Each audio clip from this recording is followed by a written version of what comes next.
एकीकडे मटण खाऊन पंढरपूरला जायचं, वारकऱ्यांच्या श्रद्धेवर घाव घालायचा, गरज असेल तेव्हा हिंदूंच्या श्रद्धास्थानांचा अपमान करायचा आणि गरज असेल तेव्हा याच वारकऱ्यांच्या श्रद्धेच्या ठिकाणी जाऊन आंदोलनं करायची. शरद पवार आणि त्यांच्या कुटुंबियांची ही ड्रामेबाजी आता नेहमीचीच झाली आहे.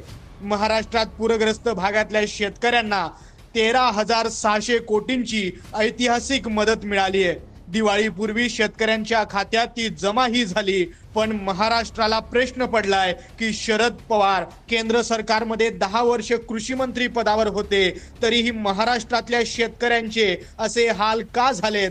बारामती ॲग्रो कंपनीत कोट्यवधींची उलाढाल होते, इथल्या बियाण्यांचे वाण जगात प्रसिद्ध आहेत. मग पवारांनी महाराष्ट्रातल्या शेतकऱ्यांपर्यंत हे बियाणं का नाही पोहोचवलं? वांग्याची शेती करून सुप्रिया सुळे कोट्याधीश झाल्यात, तर राज्यातल्या शेतकऱ्यांना पवारांनी अशी आधुनिक शेतीची पद्धत का नाही शिकवली? महाराष्ट्राला पडलेला हा मोठा प्रश्न आहे.